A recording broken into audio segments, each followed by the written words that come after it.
Friends, welcome to back benchers. अब हम stop यहाँ पर स्टार्ट करने वाले हैं प्रॉपर्टीज ऑफ सॉइल को। तो हमने टाइप ऑफ सॉइल की बात कर ली थी। अब हम स्टार्ट करने वाले हैं properties of soil. Properties of soil में हमारा फर्स्ट टॉपिक होगा that is definition of soil. That is definition of soil.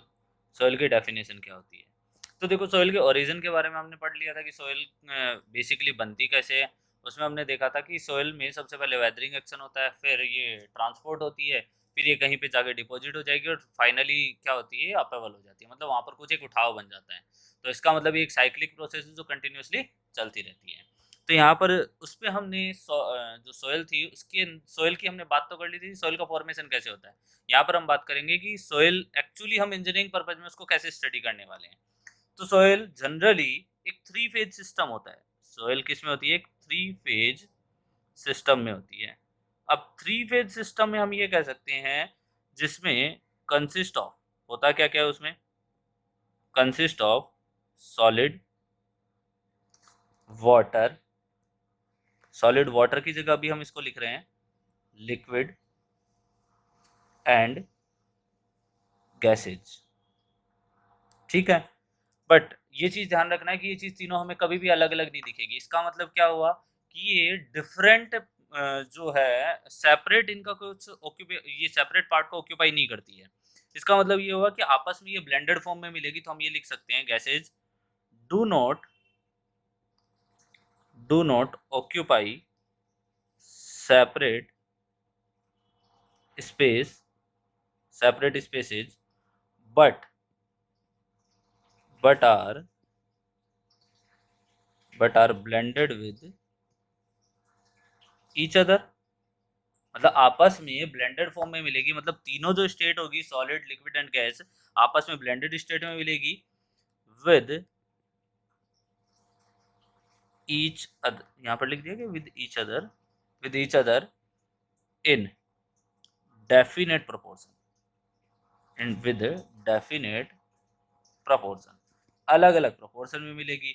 और ध्यान रखना, ये जो डेफिनेट प्रोपोर्शन होगा यही सॉइल की प्रॉपर्टी को क्या करेगा, डिसाइड करेगा। मतलब हम यहाँ पर ये लिख सकते हैं नेक्स्ट पॉइंट में, properties of soil, properties of soil depends upon relative proportion of, relative proportion of solid, liquid and gas. मतलब इनका जो भी रिलेटिव प्रोपोर्शन रहेगा, इसी बिहाफ पर हम क्या बताएंगे, सॉइल की प्रॉपर्टी को बताएंगे। तो मतलब सॉलिड में, अब हम बात करते हैं सॉलिड। तो जो सॉलिड्स होते हैं वो दो टाइप के हो सकते हैं हमारे पास। एक तो वो हमें ऑर्गेनिक फॉर्म में मिल सकते हैं, एक वो इनऑर्गेनिक फॉर्म में मिल सकते हैं, इनऑर्गेनिक फॉर्म में मिल सकते हैं। तो मतलब सॉलिड के दो टाइप हो गए। फिर यहाँ पर अगर हम लिक्विड की बात करें, तो यहाँ पर जो लिक्विड होते हैं, लिक्विड में हमारे पास यहाँ पर क्या अवेलेबल होगा, वाटर होगा। अगर यहाँ पर हम गैस की बात करें, तो गैस के अंदर हमारे पास क्या अवेलेबल होगी, एयर अवेलेबल होगी। तो इसी के बिहाफ पर, सॉलिड लिक्विड एंड गैस के बिहाफ पर, इसको थ्री फेज सिस्टम में डिवाइड किया जा सकता है। ठीक है। तो थ्री फेज सिस्टम में जब इसको डिवाइड करते हैं तो इसके थ्री फेज स्टेट भी बना लेते हैं ताकि हम उसको फर्दर डिफाइन कर सकें। तो देखो, डायग्राम बनाते हैं। थ्री फेज स्टेट स्टार्ट करने से पहले यहाँ पर मैं आपको एक डेफिनेशन और दे देता हूँ, दैट इज वॉइड। वॉइड क्या होता है कि जो भी कोई सॉइल, जब भी कोई सॉइल की बात करेंगे तो सॉइल में सॉलिड के अलावा जितना भी स्पेस रहेगा उस चीज को क्या कह देंगे, हम वॉइड कह देंगे। तो मतलब हम यहाँ पर लिख सकते हैं in a in a soil mass, in a soil mass the space, the space other than, other than solid, other than solid content is termed as void।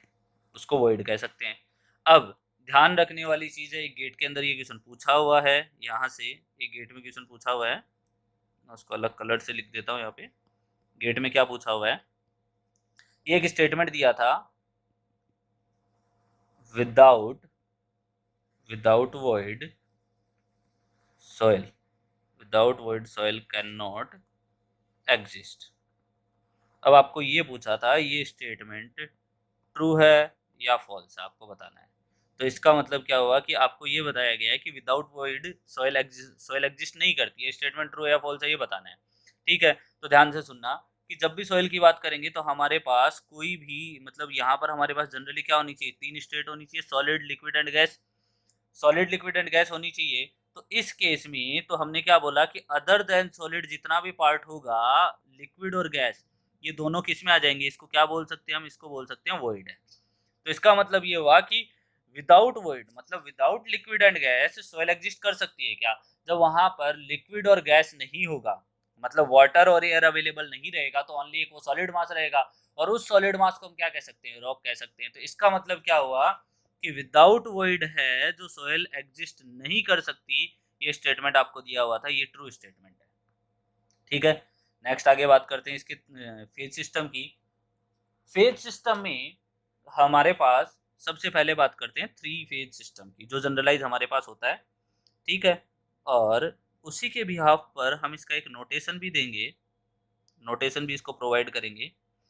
हम जब देखते हैं हमारे पास जो सोइल होती है वो कुछ हमारे पास इस फॉर्म में अवेलेबल रहती है, ये सॉलिड पार्टिकल्स हो गए। मतलब अगर हम एक्चुअल जब स्ट्रक्चर देखते हैं तो हमारे पास सोइल इस फॉर्म में इस तरीके से अवेलेबल रहती है। थोड़े से बड़े बड़े ही फिल कर देता हूँ, टाइम जा रहा है ये। इसके अलावा जितना भी स्पेस रहेगा, इसके अलावा इसमें जितना भी स्पेस रहता है उस स्पेस में क्या हो जाएगा, वॉइड फिल होंगे। मतलब जितना भी खाली स्पेस होगा सॉलिड के अलावा, जितना भी खाली स्पेस होगा उसको क्या बोल देंगे, वॉइड बोल देंगे। और इस वॉइड में यहाँ पर वॉइड में यहाँ पर वाटर भी अवेलेबल होगा। ठीक है, यहाँ पर इसमें बीच बीच में कहीं पर वाटर भी अवेलेबल होगा, ये इस तरीके से, और इस बीच बीच में कहीं पर गैस भी अवेलेबल होगी।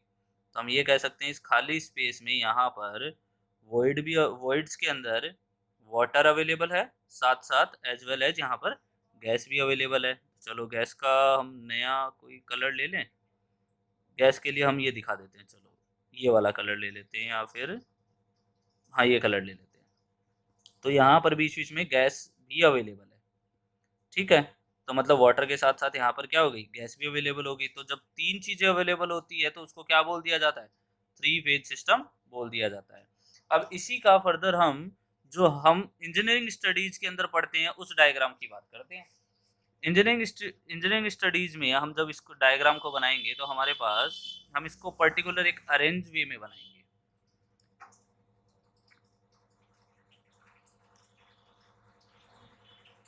ये हमने बना दिया, ये वाला पार्ट होगा वो किसका पार्ट होगा, सॉलिड का। ये वाला पार्ट हो गया सॉलिड का।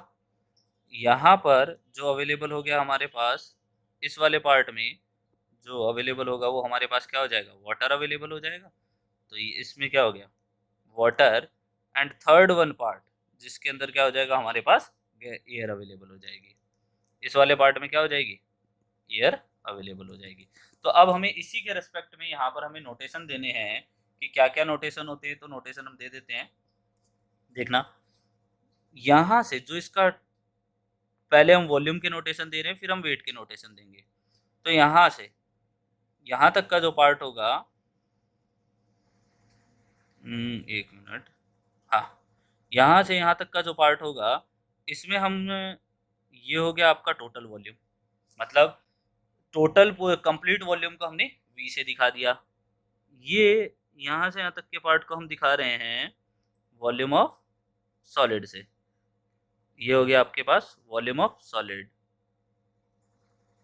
ये आपके पास क्या हो जाएगा, वॉल्यूम ऑफ वाटर। यहाँ पर सामने लिक्विड है, और यहाँ पर हमने इसको नोटेशन दे दिया V A, that is volume of air. इसको क्या बोल देंगे हम, वॉल्यूम ऑफ एयर। क्लियर है यहाँ तक। सिमिलरली अगर हम इसको देखते हैं यहाँ पर, तो देखना ध्यान से, अदर देन जो भी सॉलिड होता है उसको हम क्या बोलेंगे, यहाँ से यहाँ तक के नोटेशन को हम दे देते हैं वी वी। इस नोटेशन को हम दे देते हैं नाम यहाँ पर वी वी। तो देखो यहाँ पे थोड़ा सा साफ साफ दिख जाए, हमने इसको नाम दे दिया वी वी। अब हम इधर देते हैं वेट के कोरस्पॉन्डिंग नोटेशन देते हैं। तो हम इसको एक सीधी लाइन ही खींच लेते हैं, हम इसको बीच में से डिवाइड करते रहेंगे। ये लो, ठीक है। यहाँ पर हम वेट ऑफ सॉलिड को WD से नोटेशन देंगे, ठीक है। यहाँ पर हम वेट ऑफ वाटर को WW से और वेट ऑफ एयर को WA से, और यहाँ से यहाँ तक का जो भी वेट होगा उसको हम दिखा देंगे टोटल वेट से। यहाँ से यहाँ तक के हम वेट को क्या दिखा देंगे, टोटल वेट से दिखा देंगे। क्लियर है यहाँ तक?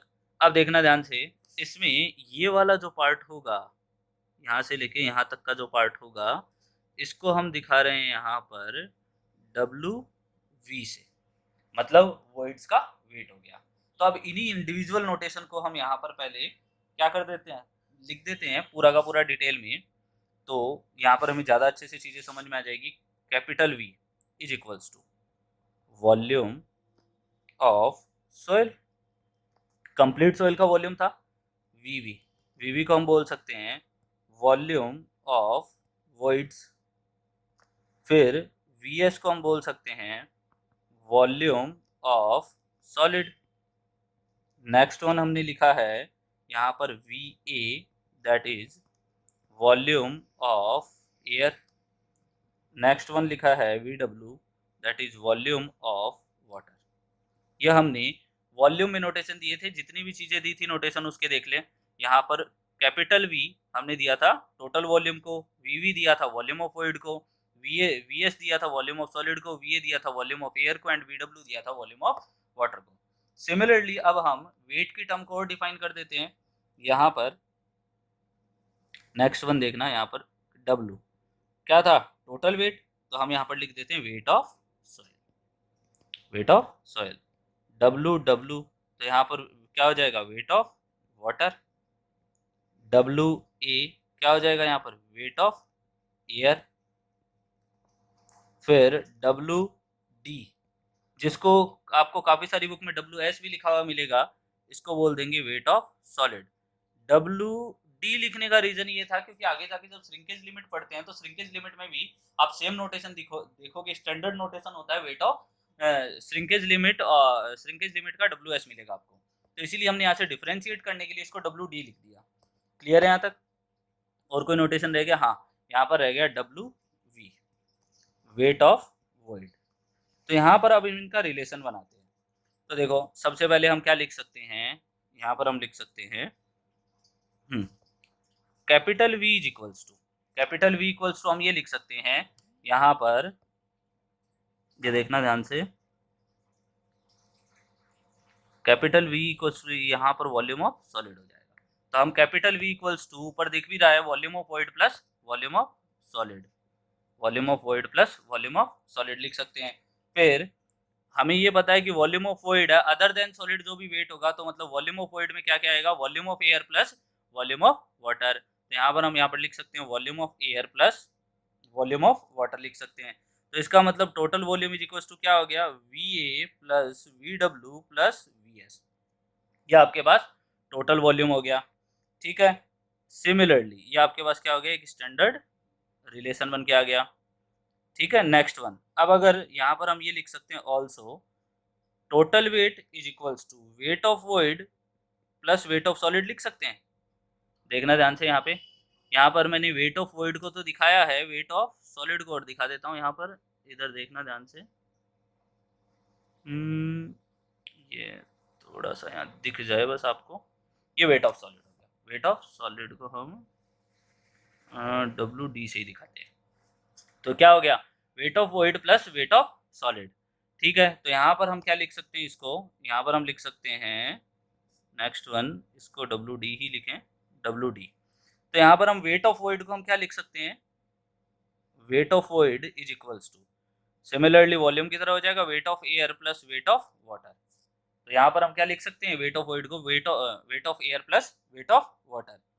अब हमें यहाँ पर ये पता है कि नाउ हम ये कह सकते हैं डेंसिटी ऑफ एयर कितनी होती है, 1.2 kg पर मीटर क्यूब।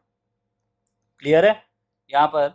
अब हम यहाँ पर एक चीज और बता सकते हैं, डेंसिटी ऑफ वाटर वो कितनी होती है, 1000 kg पर मीटर क्यूब। ये सब चीज हम जानते हैं। सिमिलरली अगर हम यहाँ पर डेंसिटी ऑफ सॉलिड की बात करेंगे तो डेंसिटी ऑफ सॉलिड कितनी होती है 2500 से लेके 2600 kg पर मीटर क्यूब। मतलब जो डेंसिटी ऑफ एयर है वो बहुत कम होती है एज कम्पेयर टू वाटर और सॉलिड के रेस्पेक्ट में। तो हम यहाँ पर ये कह सकते हैं since density of air is much lesser than density of water। ठीक है, देन हम ये लिख सकते हैं density of water is less than density of solid. इसीलिए डेंसिटी ऑफ एयर बहुत कम है एज कम्पेयर टू वाटर और सॉलिड के, इसीलिए इसका वेट क्या कर लिया जाता है, वेट ऑफ एयर है वो कंसिडर कर लिया जाता है जीरो के इक्वल। वेट ऑफ एयर को हम क्या कर लेते हैं, जीरो के इक्वल कंसिडर कर लेते हैं। क्लियर है यहाँ तक? तो यहाँ पर अब जो वेट ऑफ एयर की टर्म है उसको हम क्या कर लेंगे, जीरो कंसिडर कर लेंगे। तो यहाँ पर हम लिख सकते हैं hence weight of void is equals to zero plus weight of water. तो यहाँ पर वेट ऑफ वॉइड है वो वेट ऑफ वाटर के बराबर हो जाएगा। और आगे थ्रू आउट सोइल में हम यही कंसिडर करेंगे, हम एयर का वेट नेग्लिजिबल मान के चलेंगे। नेक्स्ट वन, तो यहाँ पर हम टोटल वेट को हम लिख सकते हैं total weight is equals to weight of water plus weight of solid. तो ये हमारे पास वेट के रेस्पेक्ट में एक रिलेशन बन के आ गया। यहाँ तक क्लियर है? तो यहाँ पर एक नोट लिख सकते हैं कि जैसे मान लो थ्री फेज सिस्टम की हमने बात की कि वहां पर सॉलिड प्रेजेंट हो, वाटर प्रेजेंट हो, एयर प्रेजेंट हो।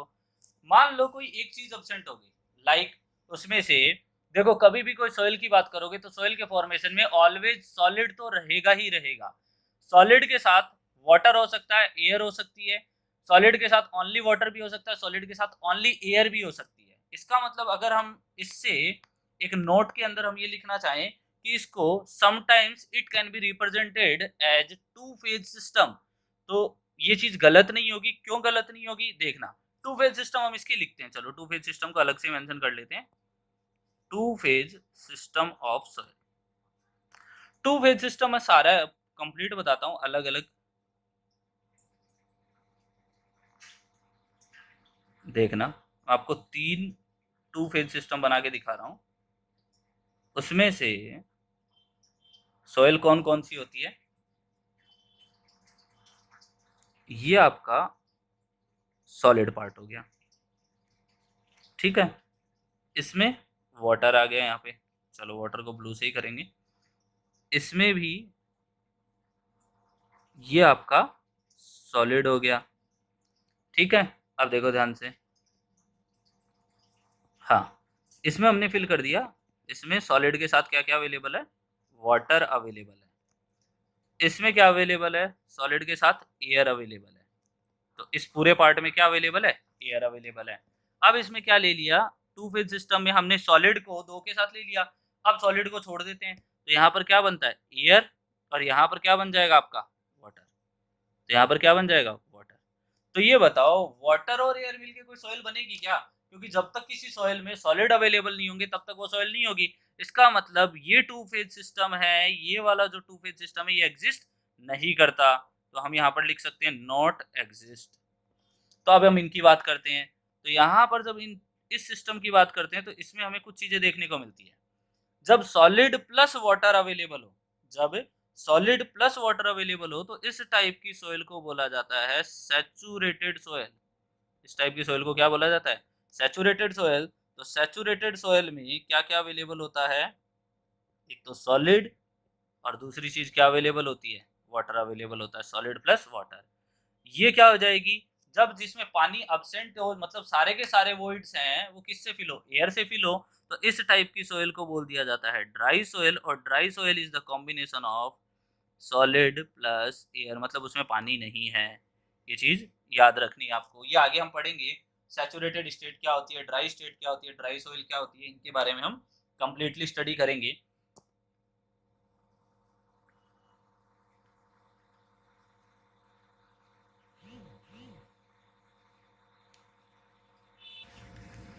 अभी तक हमारा ये कंप्लीट हो गया कि सॉइल की थ्री फेज स्टेट देख ली हमने, टू फेज स्टेट देख ली। अब हम बात करेंगे प्रॉपर्टीज ऑफ सॉइल की। अब हमारा यहाँ पर पर्टिकुलर टॉपिक स्टार्ट होता है जिसमें फर्स्ट प्रॉपर्टीज है, फर्स्ट प्रॉपर्टी के बारे में बात करेंगे, वाटर कंटेंट। तो यहाँ पर अब हमारा पर्टिकुलर टॉपिक स्टार्ट होता है। यहाँ अब तक हमने डेफिनेशन ऑफ सॉइल और उसके फेजेज ऑफ सॉइल पढ़ी है, ठीक है। तो फर्स्ट वन हम पढ़ते हैं वाटर कंटेंट। इसको वाटर कंटेंट भी बोलते हैं, इसको कई क्वेश्चन में आप देखोगे नाम, तो इसको मॉइस्चर कंटेंट भी बोलते हैं, एंड इसको कई जगह आप देखोगे तो परसेंटेज मॉइस्चर भी बोलते हैं। इसको परसेंटेज मॉइस्चर भी बोलते हैं। इसको हम स्मॉल w से रिप्रेजेंट करते हैं जनरली। तो इसकी सबसे पहले डेफिनेशन लिख देता हूँ। It is defined as the percentage ratio of weight of water to the weight of solid, in the given soil mass, मतलब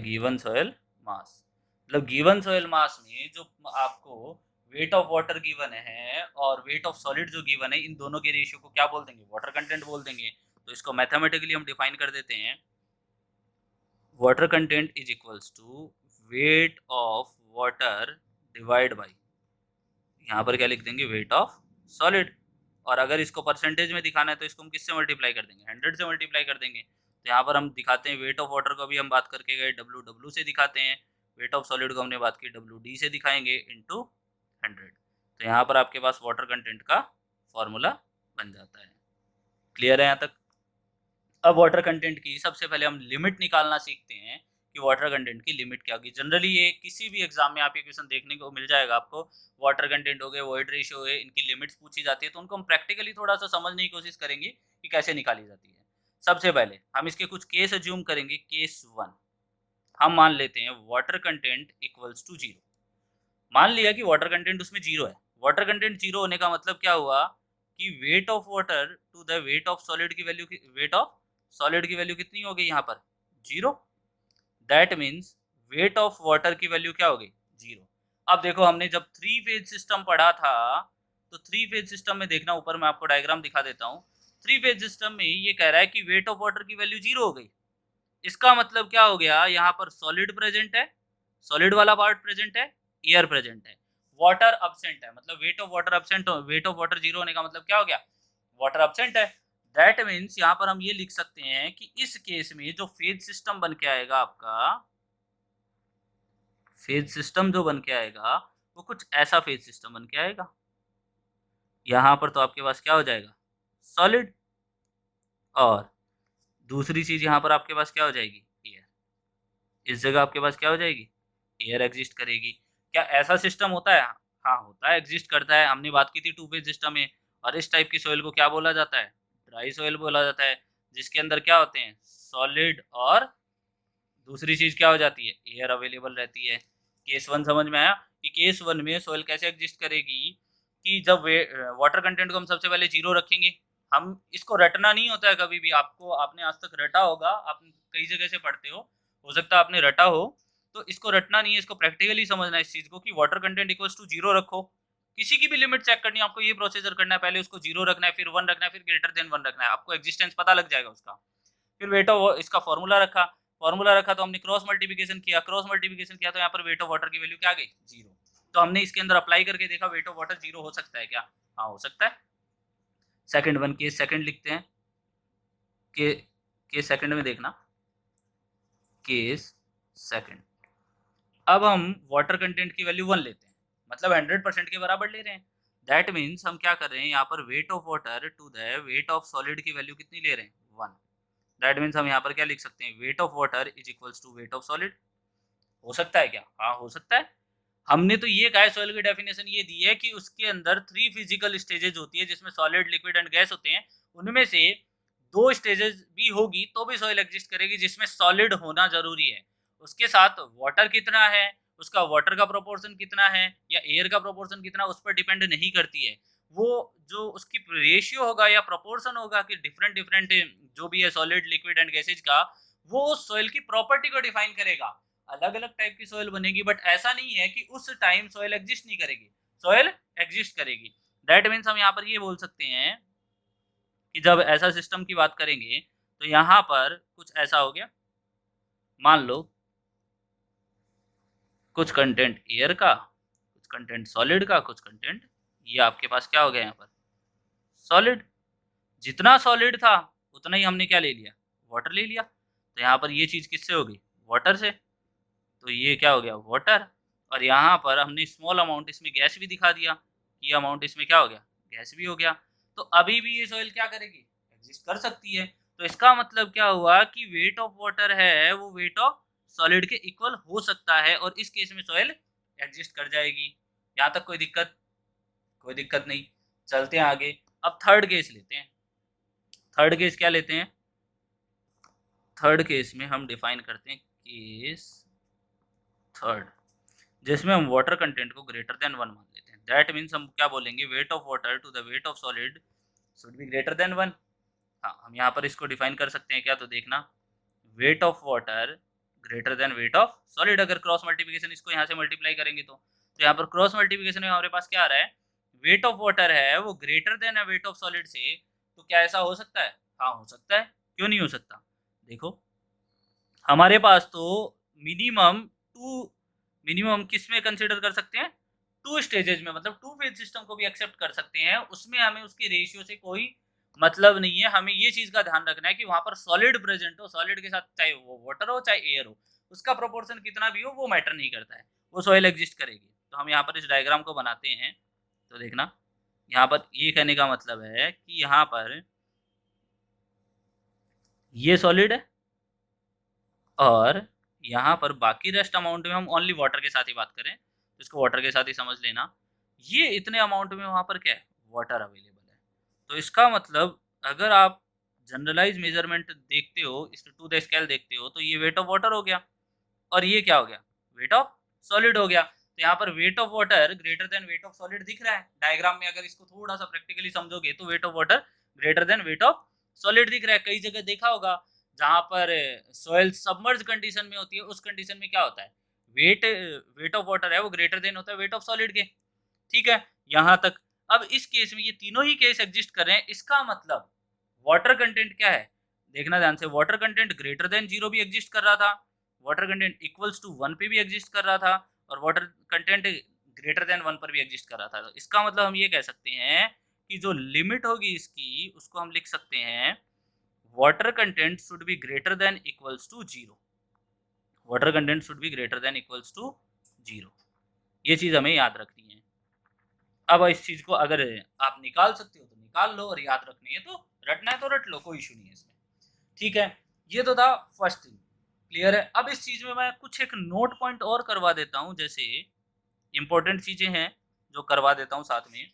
जैसे देखना, आपने वाटर कंटेंट का रिलेशन रखा weight of water to the weight of solid, ये रखा। इसको हम क्या करें, दोनों साइड में लेफ्ट और राइट साइड में 1 ऐड कर देते हैं। 1 plus water content is equals to 1 plus weight of water to the weight of solid. तो यहाँ पर हम इसको क्या लिख सकते हैं, weight of solid plus weight of water divide by weight of solid, ये लिख सकते हैं 1 प्लस वाटर कंटेंट को। तो यहाँ पे देखना इसके बाद में, तो यहाँ पर हम ये लिख सकते हैं 1 प्लस वाटर कंटेंट। अब ये बताओ wait of water plus weight of solid है, ये किसके इक्वल हो जाएंगे, टोटल वेट के इक्वल हो जाएंगे। तो हम इसको टोटल वेट को हमने किससे लिखा था, W से, तो ये किसके इक्वल हो जाएंगे, वेट ऑफ सॉइल के इक्वल हो जाएंगे।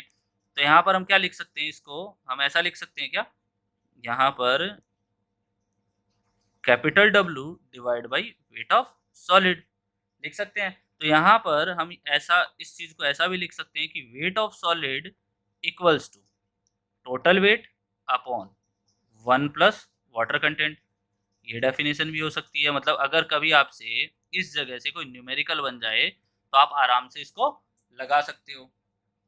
यहाँ पर W कैपिटल W रिप्रेजेंट कर रहा है, यहाँ पर मैं इसमें फिर भी मेंशन कर देता हूँ, ये वेट ऑफ सॉइल को रिप्रेजेंट कर रहा है, ये वेट ऑफ ये वाटर कंटेंट को रिप्रेजेंट कर रहा है, वाटर कंटेंट, और ये आपका रिप्रेजेंट कर रहा है वेट ऑफ सॉलिड को रिप्रेजेंट कर रहा है। तो मतलब वेट ऑफ सॉलिड जब निकालना हो तो आप उससे आप ऐसे भी निकाल सकते हो wait of solid divide by 1 plus water content. इससे भी आपको अच्छे एग्जाम में, जैसे ईएस जैसे एग्जाम के अंदर आपको इसमें क्वेश्चन देखने को मिल जाएंगे। Next one, second note, water content को हम किस टर्म में रिप्रेजेंट कर सकते हैं? तो देखो यहाँ पर हम लिख सकते हैं नोट सेकंड में, note second, water content, water content can, water content यहाँ पर ऐसा लिख देते हैं, मे बी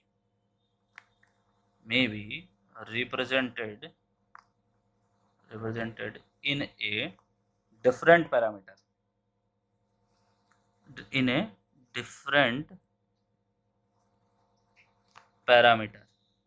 और उस पैरामीटर को क्या बोल देंगे, किसके रेस्पेक्ट में? हम बोल सकते हैं with respect to weight of soil, weight of soil के रेस्पेक्ट में हम इसको रिप्रेजेंट कर सकते हैं। तो उस टाइम जब इसको रिप्रेजेंट करते हैं तो हम यहाँ पर हम बोल देंगे डब्ल्यू डैश से डिनोट कर रहे हैं। इस टाइम जब उसको वेट ऑफ सॉइल के टर्म में रिप्रेजेंट करेंगे तो उस टाइम वाटर कंटेंट को बोल दिया जाएगा डब्ल्यू डैश। तो यहाँ पर हम लिख सकते हैं water content equals to weight of water to the weight of soil. अगर हम नॉर्मली इसको लिखते तो हम क्या लिखते थे, weight of water to the weight of solid. But अगर हम इसको डिफरेंट पैरामीटर में रिप्रेजेंट कर रहे हैं तो हम इसको लिख सकते हैं weight of water to the weight of soil. इसको 100 से मल्टीप्लाई कर देते हैं तो ये क्या हो जाएगा, परसेंटेज में। चलो आगे चलते हैं। तो देखना यहाँ से W dash is equals to, weight of water को हम लिखते हैं डब्ल्यू से, और वेट ऑफ सॉइल को हम किससे लिखते हैं, कैपिटल डब्ल्यू से, इंटू 100। तो ये हमारे पास एक नया पैरामीटर आ गया। अब क्या हम इस पैरामीटर को वाटर कंटेंट में कन्वर्ट कर सकते हैं? जो हमारा बेसिक वाटर कंटेंट था, that is weight of water to the weight of solid, उसमें उसमें क्या हम इसको कन्वर्ट कर सकते हैं? तो उसको देखते हैं कि ये कन्वर्ट हो सकता है क्या। ठीक है, इसके लिए भी लिमिट निकालना, अभी लिमिट निकालना बताऊंगा। इस केस में भी लिमिट निकल सकती है और आप निकाल सकते हो आराम से। पहले हम उस रिलेशन को देख लेते हैं। ठीक है, देखना ध्यान से। यहाँ पर हम इसको ऐसा लिख सकते हैं क्या, W dash is equals to weight of water divide by, total weight को हम ऐसे रिप्रेजेंट कर सकते हैं क्या, weight of water plus weight of solid. तो हम इसको यहाँ पर लिख रहे हैं W W plus W D, लिख दिया। अब यहाँ पर हमने क्या किया, इसको कुछ wait of water divide by, यहाँ से वेट ऑफ वाटर कॉमन ले लें, वेट ऑफ वाटर कॉमन ले लेंगे तो हमारे पास, या फिर वेट ऑफ वाटर कॉमन लेना इजी रहेगा। अच्छा ठीक है, वेट ऑफ वाटर कॉमन नहीं लेते हैं, इसमें से वेट ऑफ सॉलिड कॉमन ले लेते हैं, हमारे पास काफ़ी इजी हो जाएगा। वेट ऑफ सॉलिड कॉमन ले लो तो यहाँ पर क्या हो जाएगा, weight of water divide by weight of solid, और यहाँ पर क्या रह जाएगा आपके पास, रिमेन्स 1 इंटू 100। तो यहाँ पर हम लिख सकते हैं, देखना ध्यान से, किस किस चीज़ को क्या क्या लिख सकते हैं। ये जो weight of water to the weight of solid है, इसको हम क्या लिख सकते हैं, वाटर कंटेंट। ये जो weight of water to the weight of solid है, इसको भी हम क्या लिख सकते हैं, वाटर कंटेंट। तो यहाँ पर हमारे पास जो नई टर्म बन के आती है, W dash is equals to, हम क्या लिख सकते हैं, water content divide by water content plus 1 into 100। Clear है यहाँ तक? ठीक है, वैसे यहाँ पर परसेंटेज ले ही क्यों रहे हैं, क्योंकि अगर डब्ल्यू का डेटा परसेंटेज में होगा तो हमारे पास आंसर भी क्या आ जाएगा, परसेंटेज में आ जाएगा। ठीक है, तो यहाँ पर हम परसेंटेज से डिनोट नहीं कर रहे हैं। तो यहाँ पर हमारे पास एक नया फॉर्मूला और बन के आ गया कि अगर water content with respect to soil चाहिए हमें, तो हमें water content with respect to solid पता है तो हम उससे भी निकाल सकते हैं। सिमिलरली अगर इसी रिलेशन को हम दूसरे तरीके से लिखना चाहें, कैसे, देखना, डब्ल्यू डैश क्रॉस मल्टीप्लिकेशन कर देते हैं, 1 plus water content is equals to water content. तो यहाँ पर हम ऐसा लिख सकते हैं क्या, W dash plus water content with respect to solid into water content with respect to soil is equals to water content. इस टर्म को उधर ले जाओ, इस टर्म को उस साइड, इस साइड ले आओ, ले आएंगे तो यहाँ पर क्या बचेगा हमारे पास, W dash is equals to water content minus W into W dash. तो यहाँ से स्मॉल डब्ल्यू कॉमन ले ले तो 1 माइनस डब्ल्यू डैश बचा। तो अगर हमें water content with respect to soil पता है तो हम water content with respect to solid निकाल सकते हैं, कैसे, W dash upon 1 minus W dash, इससे भी हम निकाल सकते हैं वाटर कंटेंट। क्लियर है यहाँ तक? तो ये आपके कुछ इंपॉर्टेंट फॉर्मूलेज हो गए जिनको आपको थोड़ा सा ध्यान रखना है। यहाँ पर मैं आपको थोड़ा सा हाईलाइट कर देता हूँ इस चीज़ को।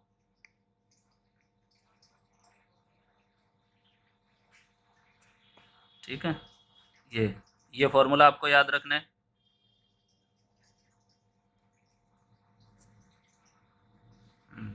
ठीक है, ये एक फॉर्मूला आपको याद रखना है। ठीक है, फिर आपको एक ये फॉर्मूला भी याद रखना है। ये जो फॉर्मूला है कि ये वाटर कंटेंट क्या था, water content with respect to soil था। सिमिलरली आपको ये फॉर्मूला यहाँ भी थोड़ा सा ध्यान रखना है। फिर अभी इसकी लिमिट और निकालनी देखेंगे। सिमिलरली हमने यहाँ पर भी पढ़ा ये एक फॉर्मूला। ये सारे इंपॉर्टेंट है, एग्जाम में कहीं से भी कुछ भी क्वेश्चन पूछ सकता है। आपको चीजें याद रखनी है, वाटर कंटेंट की लिमिट भी याद रखनी है, आपको चीजें पता होनी चाहिए। आपको जब चीजें बेसिक से पता होगी तो आपको कोई इशू नहीं आएगा। ठीक है, तो आपको ये फॉर्मूला भी याद रखना है। ठीक है, यहाँ तक चले आगे चलते हैं। यहाँ तक सब समझ में आ गया होगा। अगर फिर भी नहीं आता तो आप कमेंट सेक्शन में पूछ सकते हो। नेक्स्ट वन, चलो इसकी लिमिट बतानी थी। इसकी लिमिट कैसे एग्जिस्ट करेगी, तो डब्ल्यू डैश का पहले फॉर्मूला लेते हैं। लिमिट्स, इसकी लिमिट्स कैसे निकालते हैं, तो देखो डब्ल्यू डैश का फॉर्मूला क्या होता है, weight of water to the weight of total weight of soil, या वेट ऑफ सॉइल बोल सकते हैं हम इसको। ठीक है, फर्स्ट वन सेम करना है हर बार, चीज ये याद रखनी है। अब आपको प्रैक्टिकली हर बार डायग्राम नहीं बना के दिखाऊंगा, केस वन लिख रहा हूँ, आपको इमेजिन करना है चीजें हो रही है कि नहीं हो रही है आपसे। फर्स्ट वन, डब्ल्यू डैश की वैल्यू 0 रखो, that means water content weight of water to the total weight of soil is equal to 0। Weight of water equal to 0। अगर किसी सॉइल में वेट ऑफ वाटर 0 होता है तो क्या सॉइल एग्जिस्ट करती है? हाँ, इस केस में सॉइल एग्जिस्ट करती है, और उस सॉइल को क्या बोला जाता है, ड्राई सॉइल बोला जाता है। इसका मतलब इस जगह सॉइल एग्जिस्ट करेगी। मतलब यहाँ पर अभी भी ये टू फेज सिस्टम है जिसमें सॉलिड प्लस एयर अवेलेबल है। केस सेकंड की बात करते हैं। केस सेकंड की बात करते हैं, तो केस सेकंड में देखना, केस सेकंड में हम यहाँ पर ले सकते हैं W dash is equals to 1। तो यहाँ पर लिया weight of water to the total weight is equals to 1। तो वेट ऑफ वाटर ये बोल रहा है टोटल वेट के इक्वल हो गया। इसका मतलब क्या हुआ कि,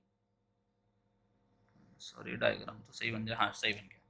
देखो क्या बोल रहा है कि जितना भी वेट है, ये डब्ल्यू क्या है, किस चीज का साइन है, देखना ध्यान से यहाँ पर, ये है वेट ऑफ सॉइल का, वेट ऑफ सॉइल का साइन है। ये क्या है, वेट ऑफ वाटर है। ये बोल रहा है सारा का सारा जो वेट ऑफ वाटर है वो वेट ऑफ सॉइल के बराबर हो जाए। क्या इस कंडीशन में एग्जिस्ट करेगा? नहीं करेगा। क्यों? क्योंकि ये बोल रहा है कि जितना का जितना पार्ट अवेलेबल है आपके पास, वो सारा का सारा किससे फिल हो जाना चाहिए, वाटर से फिल हो जाना चाहिए। मतलब जो भी आप है अवेलेबल है यहाँ पर, सारा का सारा किससे फिल हो जाए, वाटर से। इस कंडीशन में सॉइल एग्जिस्ट करेगी क्या? विदाउट सॉइल है, सॉइल एग्जिस्ट नहीं करती है। विदाउट सॉइल क्या होती है, विदाउट सॉलिड है, कोई भी सॉइल एग्जिस्ट नहीं करेगी। इसका मतलब क्या हो गया, अगर किसी फेज सिस्टम में सॉलिड अवेलेबल नहीं है, किसी भी फेज सिस्टम में सॉलिड अवेलेबल नहीं है, तो हम बता के आए थे कि इस केस में सॉइल एग्जिस्ट नहीं करती है, तो यहाँ पर सॉइल एग्जिस्ट नहीं करेगी। इसका मतलब 1 पे अगर ये एग्जिस्ट नहीं करता तो ये ग्रेटर देन 1 पर भी एग्जिस्ट नहीं करेगा। ठीक है, चाहो तो आप बैठ के आराम से चेक कर सकते हो। तो यहाँ पर हम इसकी डायरेक्टली अब लिमिट लिख देते हैं। लिमिट क्या होगी, लिमिट चलो ऊपर ही कहीं स्पेस छोड़ा है ना, हाँ ऊपर यही लिख देते हैं कि इसकी लिमिट 0 पे एग्जिस्ट कर रही थी। इसका मतलब 0 पर एग्जिस्ट कर रही है, 0 से बड़े पे एग्जिस्ट कर रही है। 1 पर एग्जिस्ट नहीं करी, मतलब 1 से कम पर एग्जिस्ट कर रही है। ठीक है, तो 1 पर एग्जिस्ट नहीं करी, इसका मतलब क्या हो गया, 0 से लेके यहाँ पर हम दिखा देंगे लेस देन 100% पर, अगर इसको परसेंटेज में दिखाएंगे तो। मतलब ये 0 पर एग्जिस्ट कर रही है, 0 से बड़े पर, आप लेस देन 1 पर। यहाँ पर एक केस थर्ड मैं आपके लिए छोड़ दे रहा हूँ, केस थर्ड भी लिख देता हूँ चलो, और आप पे छोड़ दे रहा हूँ, केस थर्ड आप कर लेना। केस थर्ड में आपको क्या मानना है, ये लेस देन 1 पे मानना है। ये क्या हो जाएगा, weight of water to the total weight should be less than 1। तो यहाँ पर क्या आ जाएगा, वेट ऑफ वाटर है less than total weight of soil. हाँ, ये एग्जिस्ट करता है कि जब कुछ अमाउंट वाटर हो कुछ अमाउंट सॉलिड हो, तो उस केस में क्या हो जाएगा, ये एग्जिस्ट करेगा। तो इसका मतलब क्या हो गया, लेस देन 1 पर एग्जिस्ट कर रहा है।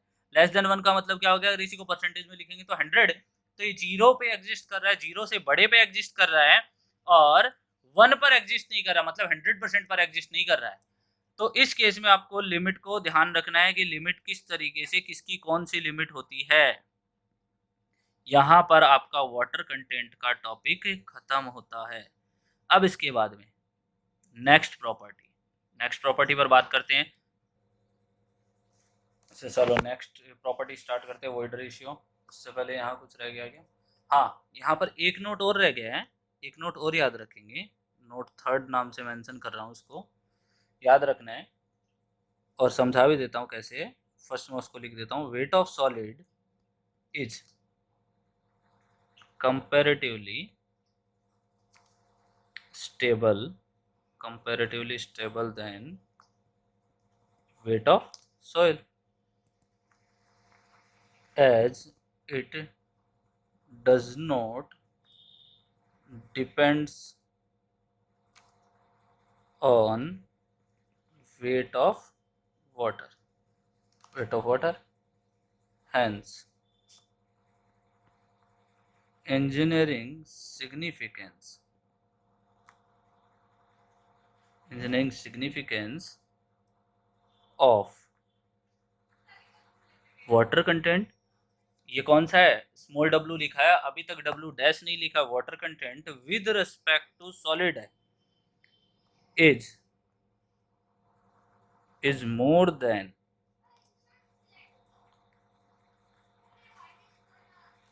w dash. ये चीज समझ में आ गई होगी। क्या बोला गया है? वेट ऑफ सॉलिड है वो कंपैरेटिवली स्टेबल होता है as compare to weight of soil. क्यों होता है? क्योंकि जैसे जैसे हम वाटर ऐड करेंगे वैसे वैसे वेट ऑफ सॉइल तो चेंज होता जाएगा, बट या फिर वाटर को सब्ट्रैक्ट करेंगे उससे वेट ऑफ सॉइल तो चेंज होता जाएगा, बट वेट ऑफ सॉलिड पर कोई इफेक्ट नहीं आएगा। इसका मतलब क्या हो गया? वेट ऑफ सॉलिड है वो इंडिपेंडेंट होता है वेट ऑफ वाटर के। इसीलिए इंजीनियरिंग सिग्निफिकेंस की बात करेंगे तो water content with respect to solid is much important than, much important या more important than water content with respect to soil। ये आपको नोट यहाँ तक याद रखना है। इसके बाद एक लाइन और लिखानी है मुझे, बट मैं जब ये कंपैरिजन ऑफ वॉइड्स करवा दूंगा उसके बाद मैं आपको वो लाइन लिखाऊंगा, इस चीज का मतलब भी समझा दूंगा। अभी एक स्टेटमेंट बोल रहा हूँ, generally water content for fine grained soil is more than water content of coarse grained soil due to more volume of voids. ज्यादा वॉल्यूम ऑफ वॉइड्स के कारण से फाइन ग्रेन्ड सॉइल है, इसके लिए वाटर कंटेंट की वैल्यू ज्यादा होती है as compare to water content as compare to coarse grained soil. तो इससे पहले ये चीज हम आगे मेंशन करेंगे, उससे पहले हम बात करते हैं वॉइड रेशियो की। तो सेकंड प्रॉपर्टी की बात कर रहे हैं, वॉइड रेशियो। वॉइड रेशियो को हम डिनोट करते हैं स्मॉल ई से। वॉइड रेशियो को डिनोट किया जाता है ई से। तो यहाँ पर लिख देते हैं, it is the ratio of volume of voids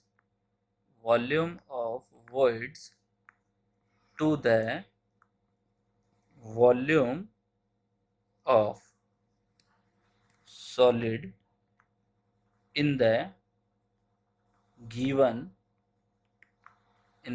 soil mass। ठीक है, तो क्या कहा गया है? वॉइड रेशियो की डेफिनेशन क्या दी गई है कि जितना भी वॉइड का वॉल्यूम है divide by volume of solid है, इसको क्या कह देंगे? वॉइड रेशियो कह देंगे।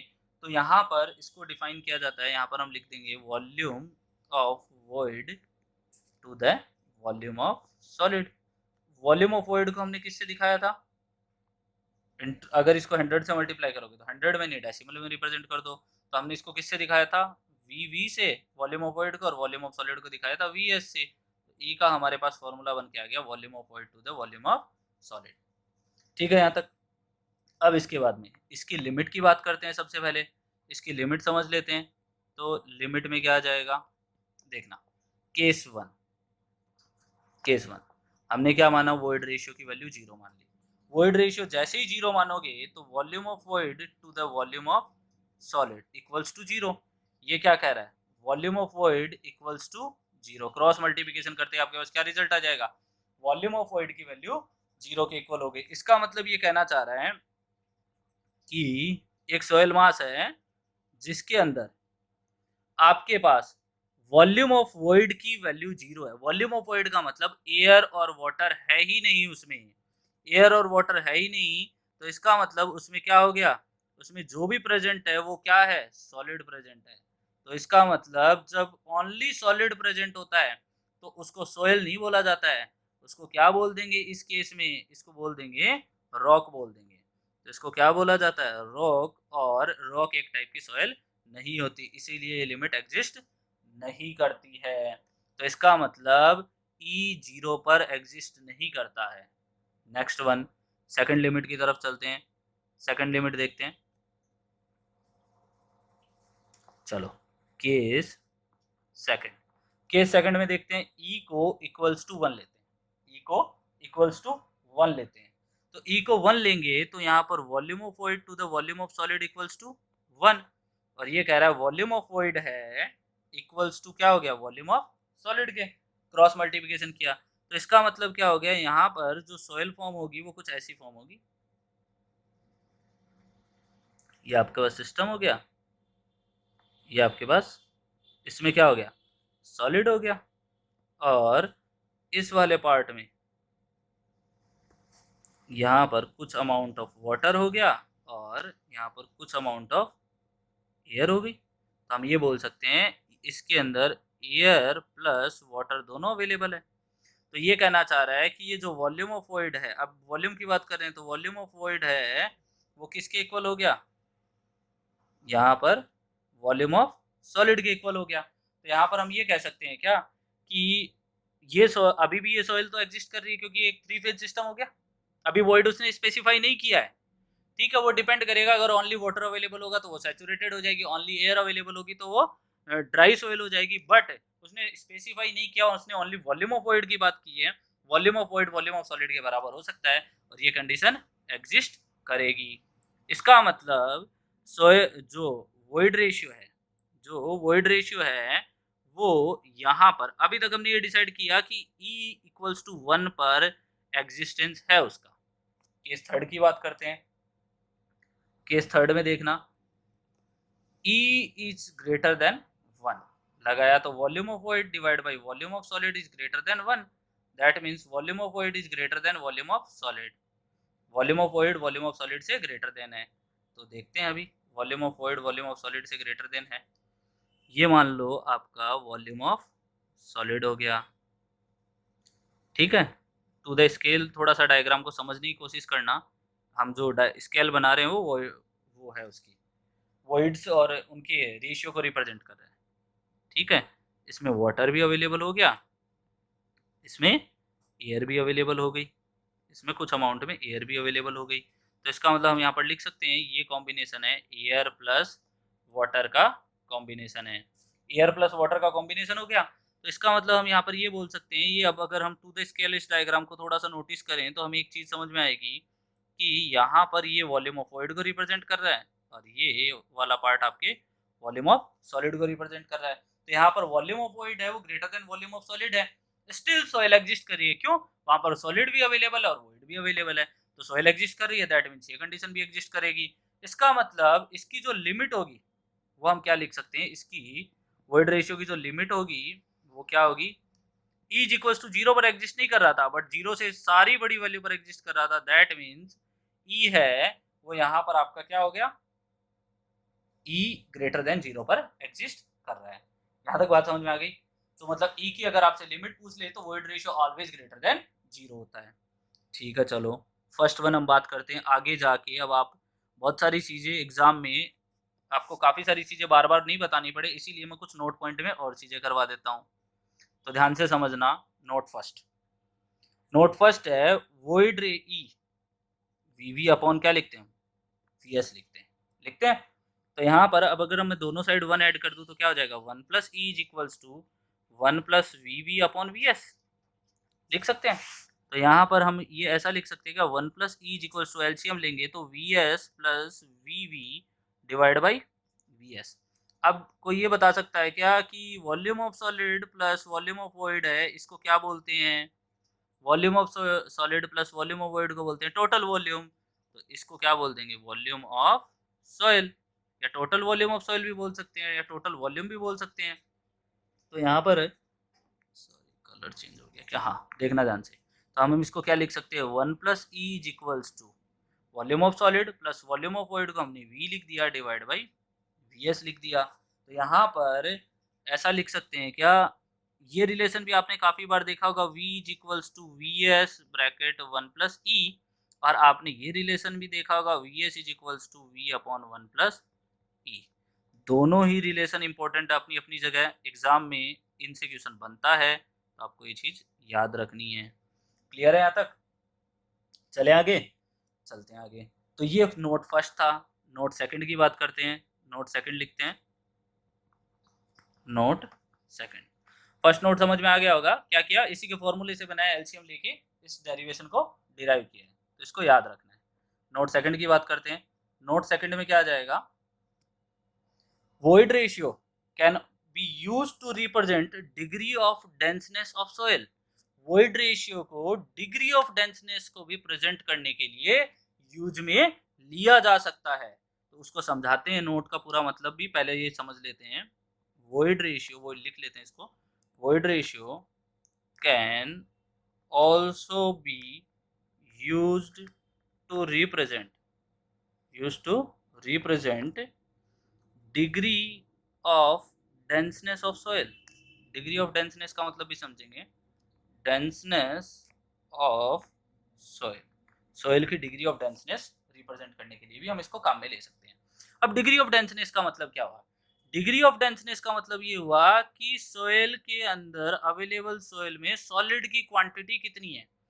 अगर सेम वॉल्यूम में सॉलिड की क्वांटिटी अलग अलग होती है, सेम वॉल्यूम में सॉलिड की क्वांटिटी अलग अलग होती है, तो उस केस में डेंसनेस पे इफेक्ट आता है। जैसे सॉलिड ज्यादा होगा, जैसे किसी जगह किसी पर्टिकुलर एरिया में हम पेड़ों की बात करें, अगर पेड़ बहुत दूर दूर है तो हम क्या बोल देंगे, खुली जगह अवेलेबल है सेम एरिया में। अगर वहीं पर अगर पेड़ पास पास लगे हो तो हम क्या बोल देते हैं, ये सघन वन है। मतलब क्या हो गया, ये इसमें डेंसनेस ज्यादा है। कोई चीज बहुत पास पास रखी होती है, जैसे क्लास के अंदर भी आप देखते हो कि एक 100 की क्लास के अंदर अगर आप 150 स्टूडेंट बिठा दिए जाए तो डेंसनेस बढ़ जाएगी, और 100 की क्लास में 20 स्टूडेंट बैठे हैं तो वो दूर दूर बैठेंगे, उनमें वर्ड्स क्या रहेंगे, ज्यादा रहेंगे।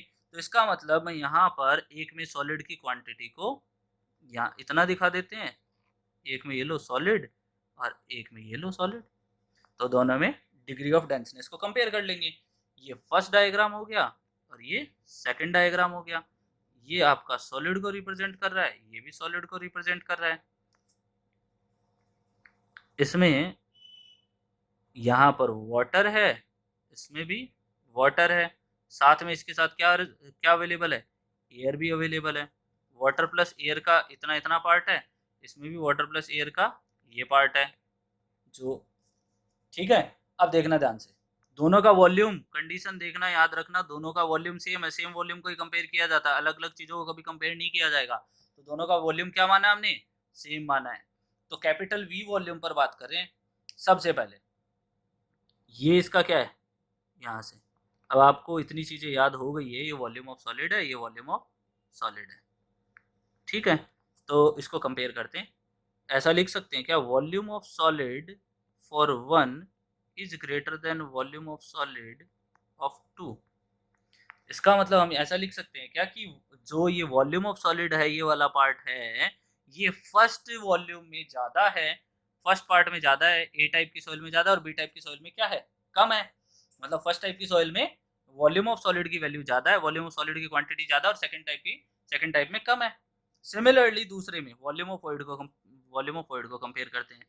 वॉल्यूम ऑफ वॉइड फर्स्ट में और वॉल्यूम ऑफ वॉइड सेकंड में क्या रिलेशन आएगा, अब ये आपको देखना है। ये इसमें वॉल्यूम ऑफ वॉइड को रिप्रेजेंट कर रहा है, सॉरी यार टेढ़ी बन रही है लाइन, ये वॉल्यूम ऑफ वॉइड को रिप्रेजेंट कर रहा है, इसमें ये इतना ही अमाउंट है वॉल्यूम ऑफ वॉइड। इसका मतलब वॉल्यूम ऑफ वॉइड को जब देखोगे तो ये इसके अंदर क्या है, वॉल्यूम ऑफ, एक सेकेंड, इसको ब्लू से कर देते हैं, देखो ध्यान से, इसमें वॉल्यूम ऑफ वॉइड इतना ही है और इसमें वॉल्यूम ऑफ वॉइड की क्वांटिटी क्या है, ज्यादा है। तो इसका मतलब यहाँ पर अगर मैं वॉल्यूम ऑफ वॉइड से कंपेयर करेंगे तो वॉल्यूम ऑफ वॉइड में सेकंड पार्ट में वॉल्यूम ऑफ वॉइड क्या हो जाएगा, ज्यादा हो जाएगा। तो यहाँ से अब वॉल्यूम ऑफ वॉइड, अब ध्यान देना, वॉइड रेशियो का फॉर्मूला क्या होता है, volume of void to the volume of solid. थोड़ा सा अब आपको दिमाग लगाना है, मुझे ये बताना है कि वॉइड रेशियो किसका ज्यादा होगा, फर्स्ट का ज्यादा होगा या वॉइड रेशियो सेकंड का ज्यादा होगा। तो देखो ध्यान से, फर्स्ट में वॉल्यूम ऑफ वॉइड कम है, तो देखो दोनों के लिए फॉर्मूले लिख देता हूँ। ये मैं बात कर रहा हूँ फर्स्ट के लिए और ये मैं बात कर रहा हूँ volume of void to the volume of solid second के लिए। समझना दोनों चीज़ों को ध्यान से, आराम से समझना है, कोई जल्दी नहीं है, देखना ध्यान से। फर्स्ट वाले में वॉल्यूम ऑफ वॉइड की बात करते हैं। वॉल्यूम ऑफ वॉइड क्या है? कम है। इसमें वॉल्यूम ऑफ वॉइड क्या है? ज़्यादा है। ठीक है, चलो वॉल्यूम ऑफ वॉइड को लिख दिया। इसमें वॉल्यूम ऑफ सॉलिड क्या है? इसमें ये कम था, ये क्या है? ज़्यादा। तो ओवरऑल देखो, कम को हम ज़्यादा से डिवाइड कर रहे हैं तो ओवरऑल वैल्यू क्या आएगी? कम। इस यहाँ पर वॉल्यूम ऑफ सॉलिड क्या है? कम है। तो ओवरऑल वैल्यू आने वाली क्या होगी? ज़्यादा। तो इसका मतलब हम यहाँ पर ये रिलेशन लिख सकते हैं कि फर्स्ट का वॉइड रेशियो कम होगा एज कम्पेयर टू सेकंड। इसका मतलब क्या हो गया? जिसमें जितना स्पेस कम होता है, खाली स्पेस कम होता है, उसके अकॉर्डिंग हम ये बता सकते हैं डेंसनेस को। तो हम यहाँ पर एक रिलेशन दे सकते हैं, denseness is indirectly proportional to void ratio. Objective में पूछ सकता है, ध्यान रखना है। Denseness indirectly proportional to void ratio. तो यहाँ पर हम एक रिजल्ट और दे सकते हैं क्या? यहाँ पर देखो, डेंसनेस, अब तो खुद ही कर दोगे, दोनों की डेंसनेस को कंपेयर कर लेते हैं। डेंसनेस, ये फर्स्ट की हो गई, ये सेकंड की हो गई। तो फर्स्ट की डेंसनेस ज्यादा होगी सेकंड की, जिसकी वॉइड रेशियो कम होगा, जिसका वॉइड रेशियो कम होगा उसकी डेंसनेस क्या होगी? ज्यादा। तो वॉइड रेशियो कम किसका है? फर्स्ट का। तो डेंसनेस भी किसकी होगी? फर्स्ट की ज्यादा होगी। क्लियर है यहाँ तक? ये नोट सेकंड हो गया, डिग्री ऑफ डेंसनेस को समझ लिया। थर्ड नोट की तरफ चलते हैं, बहुत इंपॉर्टेंट है, चीजें याद रखना। थर्ड नोट है आपका, जो मैं बात कर रहा था, वो वॉइड्स के कंपैरिजन की। तो यहाँ पर हम कंपैरिजन ऑफ वॉइड्स कर रहे हैं, कंपैरिजन ऑफ वॉइड्स कर रहे हैं। तो कंपैरिजन ऑफ वॉइड्स में अब हम बात करते हैं, एक जगह तो हम, चलो सेम अपने पास डायग्राम बना हुआ ही है, पेस्ट,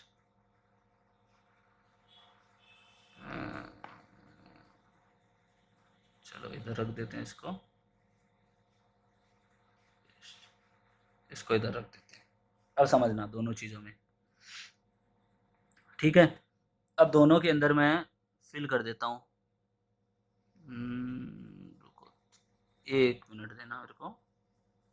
हाँ, इसमें थोड़े छोटे पार्टिकल फिल कर देते हैं, उसमें थोड़े बड़े पार्टिकल फिल कर देंगे, ठीक है?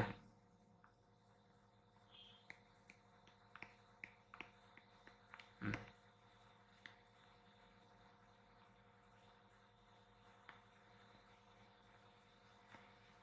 हम्म,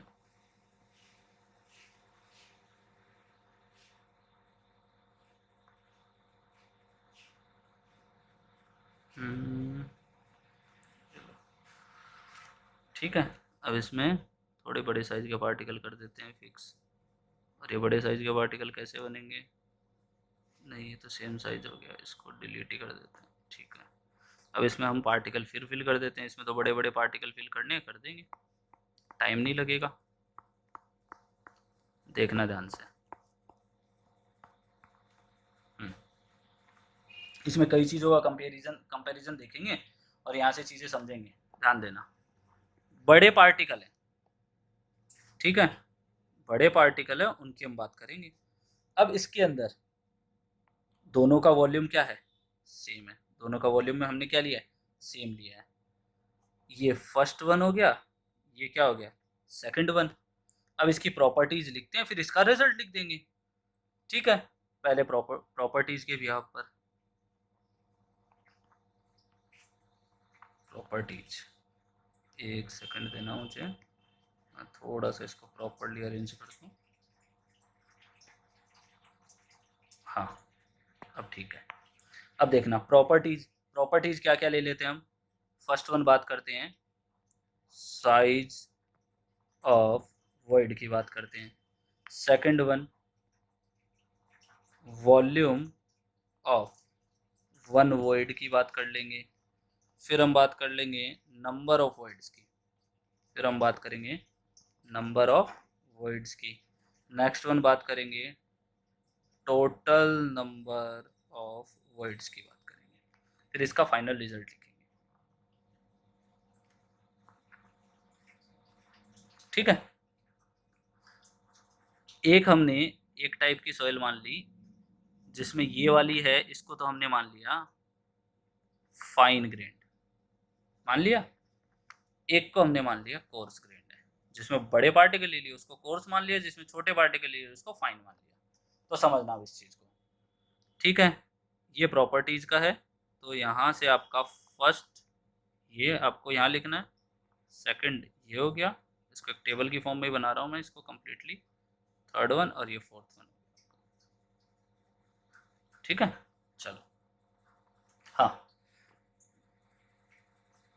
इसको करते हैं आगे अपना काम। फर्स्ट वन, ये बताओ फाइन ग्रेन सॉइल है, ठीक है। फाइन ग्रेन सॉइल के अंदर हम बात करते हैं, तो फाइन ग्रेन सॉइल में सबसे पहले साइज ऑफ वॉइड की बात करेंगे। तो एक चीज ये बताओ, जब दो छोटी छोटी चीजों को पास रखा जाएगा तो उसके बीच में जुड़ने के बाद में उसके बीच में जो स्पेस बनेगा, जैसे अगर मैं इन दोनों के कोई भी दो फाइन पार्टिकल के बीच के स्पेस की बात करते हैं, किससे दिखा दूं, लाल कलर से दिखा देता हूँ। तो देखना ध्यान से, यहाँ पर जो स्पेस रहेगा वो कुछ ऐसा रहेगा, छोटा स्पेस रहेगा, ये कुछ छोटा स्पेस रहेगा। एज कम्पेयर टू बड़े पार्टिकल के बीच में आप स्पेस देखोगे तो आपको बड़ा स्पेस मिलेगा। तो मतलब जो वॉइड की साइज होगी, दो बड़े पत्थर को पास रखते हैं तो उसमें वॉइड की साइज क्या मिलती है, हमें ज्यादा मिलती है, बड़ी मिलती है। और जबकि छोटे पत्थर को पास रखते हैं तो वॉइड की साइज हमें क्या मिलती है, छोटी मिलती है। तो इसका मतलब इसके वॉइड साइज ऑफ वॉइड है इसकी कम होगी और इसकी क्या होगी, ज्यादा होगी, क्योंकि बड़े पार्टिकल है। सेकेंड वन, अब ये बताओ साइज छोटी है तो वॉल्यूम भी कम ही ऑक्यूपाई करेगा, तो इसका मतलब जिसकी साइज कम होगी उसका वॉल्यूम भी कम ही ऑक्यूपाई होगा और इसके अंदर वॉल्यूम क्या होगा, ज्यादा ऑक्यूपाई होगा। यहाँ तक भी बात समझ में आ गई। थर्ड वन, अब ये बताओ सेम वॉल्यूम में छोटे छोटे पार्टिकल ज्यादा आ सकते हैं, ध्यान से सुनना इस बात को। सेम वॉल्यूम में हमने देखा यहाँ छोटे छोटे पार्टिकल तो कितने सारे आ रखे हैं, जबकि इसमें देखा तो छोटे छोटे पार्टिकल ज्यादा आ रखे हैं, जबकि इसमें बड़े पार्टिकल कम आ रखे हैं। इसका मतलब हर पार्टिकल के एडजेसेंट पर अपने को क्या मिलेगा, वॉइड मिलेगा। तो इसमें जितने पार्टिकल होंगे उसके कोरस्पॉन्डिंग हमें वॉइड्स मिलेंगे, जितने कम पार्टिकल होंगे उसके कोरस्पॉन्डिंग हमें यहाँ पर भी वॉइड्स मिलेंगे। तो नंबर ऑफ वॉइड्स की जब बात करोगे तो नंबर ऑफ वॉइड्स किस में ज्यादा आ जाएंगे, फाइन पार्टिकल्स में ज्यादा आ जाएंगे। तो ये नंबर ऑफ वॉइड्स किस में ज्यादा हो जाएंगे, फाइन पार्टिकल्स में, और इसमें क्या हो जाएंगे, कम। अब ये बताओ नंबर ऑफ वॉइड्स इसमें ज्यादा है तो टोटल वॉल्यूम ऑफ वॉइड, मतलब ध्यान देना, number of void as compare to इससे इस वाले में ज्यादा है। वॉल्यूम साइज छोटी है मतलब वॉल्यूम ऑफ वॉइड छोटा है, बट नंबर ऑफ वॉइड तो ज्यादा है, जिसके कोरस्पॉन्डिंग जब इसको मल्टीप्लाई करते हैं सेम वॉल्यूम में तो हमें ये रिजल्ट देखने को मिलता है कि टोटल नंबर, लास्ट में क्या लिख दिया मैंने, टोटल नंबर लिख दिया क्या, तो आप इसको ऐसे याद रखो, टोटल वॉल्यूम की बात करें, जो टोटल वॉल्यूम ऑफ वॉइड होगा वो क्या हो जाएगा, इसका ज्यादा हो जाएगा और इसका क्या हो जाएगा, कम हो जाएगा। यहां तक बात समझ में आई। अब इसी चीज को मैं पूरे के पूरे को स्टेटमेंट में लिखता हूं तो शायद ज्यादा अच्छे से समझ में आ जाए। हम ये लिख सकते हैं volume of one void is more for coarse grained soil, but total number of voids in fine grained soil is more, due to which total volume of voids in fine grained is more, hence its void ratio, यहाँ पर हम ये लिख सकते हैं void ratio and water content is more than coarse grained soil। अब समझना वापिस इस चीज को क्या लिखा है, इसमें कुछ चीजें हाईलाइट करने वाली है वो हाईलाइट करता हूं मैं,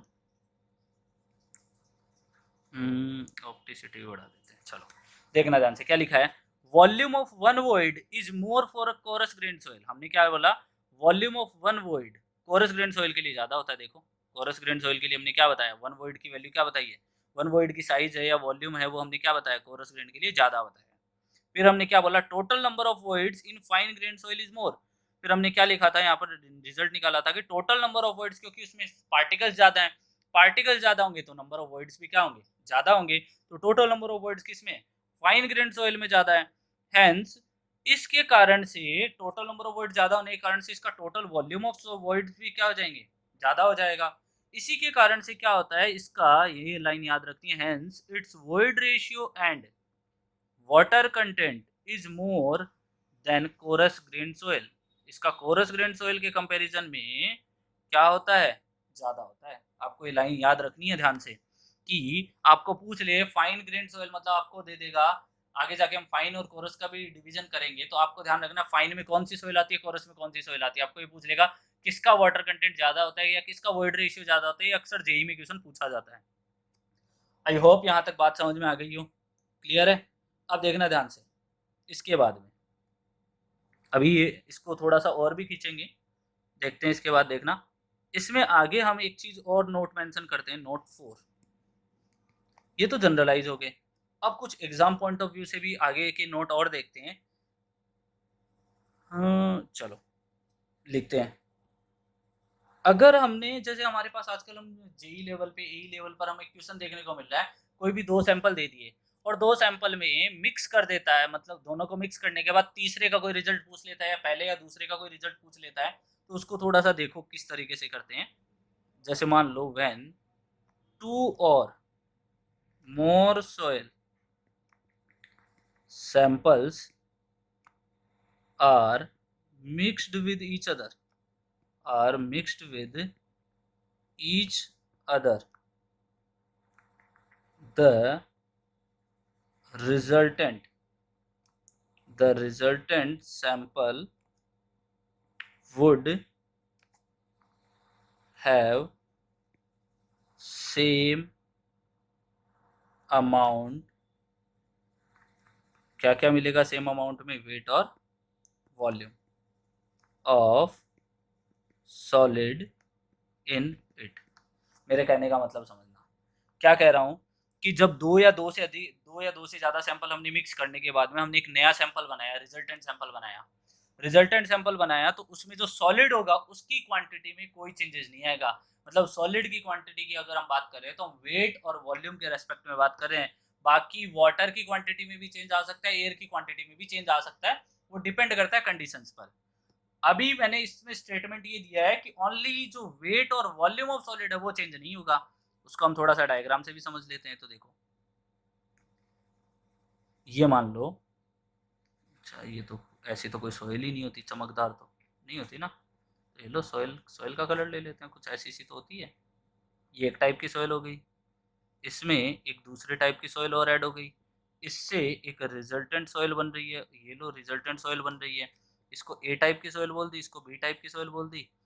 इसमें पार्टिकल ये लो, सॉइल के पार्टिकल्स कुछ अवेलेबल थे, ठीक है, ये सॉइल के पार्टिकल्स अवेलेबल थे, इसमें कुछ दूसरे टाइप के पार्टिकल अवेलेबल थे, ठीक है।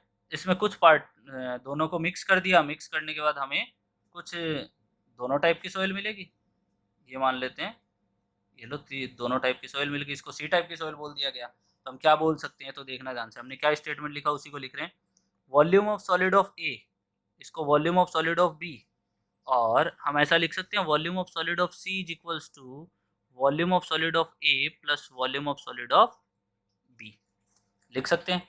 यहाँ पर हम weight of solid of A, weight of solid of B is equals to, यहाँ पर हम ये लिख सकते हैं क्या, वेट ऑफ सॉलिड, एक minute, weight of solid of C is equals to weight of solid of A plus weight of solid of B, लिख सकते हैं। अब इसी के बिहाफ पर हम आगे क्वेश्चन करेंगे, क्लियर है यहाँ तक। अब देखना ध्यान से, ये चीज समझ लेना अभी फिर से, जब भी दो या दो से ज्यादा सैंपल मिलाएंगे और उनका रिजल्टेंट सैंपल कंसीडर करेंगे, तो उस केस में वेट ऑफ सॉलिड पर कोई इफेक्ट नहीं आएगा, ठीक है। एक नोट और मेंशन कर देते हैं, वो नोट क्या होगा, तो नोट 5 देखना, 4 नोट हो गए ना, एक मिनट देख लेते हैं, 4 सही तो सीरीज चल रही है ना, 4। फिफ्थ वन, नोट फिफ्थ क्या कहता है, quantity of solid remain same if soil is displaced from one two another location. अभी तक कोई और मिक्स नहीं किया गया है। ये आपने काफी बार एक्सकेवेशन का क्वेश्चन देखा होगा, उससे रिलेटेड नोट है। क्या बोला है कि क्वांटिटी ऑफ सॉलिड, सॉलिड का कौन सी क्वांटिटी, वेट और volume, remains same if soil is displaced from one to another location, एक लोकेशन से हमने सॉइल निकाली और दूसरी जगह हमने उसको क्या कर दिया, प्लेस कर दिया। जैसे मान लो यार, फिर ये सॉइल का कलर, चलो यहां से आपने क्या किया, यहां से सॉइल आपने बाहर निकाली, तो यहां से सॉइल को बाहर निकाला और आपने क्या किया, इसको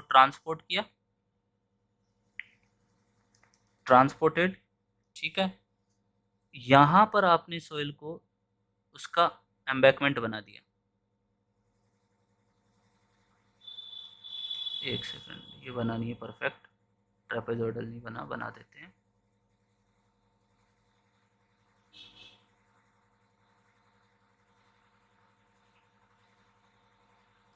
ठीक है, ट्रेपेजोइडल बन गया अपना।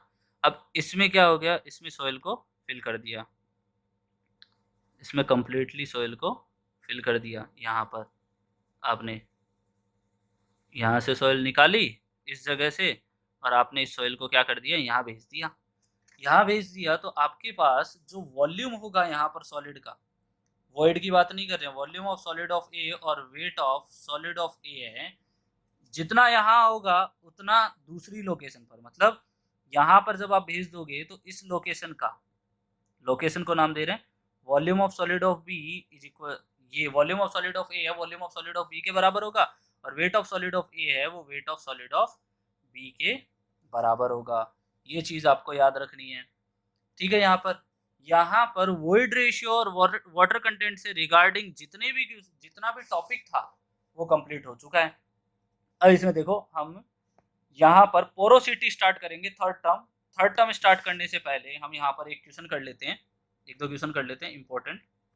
जैसे मान लो ये सॉइल ए आपके पास, ठीक है, यहाँ पर सॉइल बी है, यहाँ पर हम वेट सॉइल की बात करें, कैपिटल डब्ल्यू केजी में है, वाटर कंटेंट को हम परसेंटेज में दिखा रहे हैं।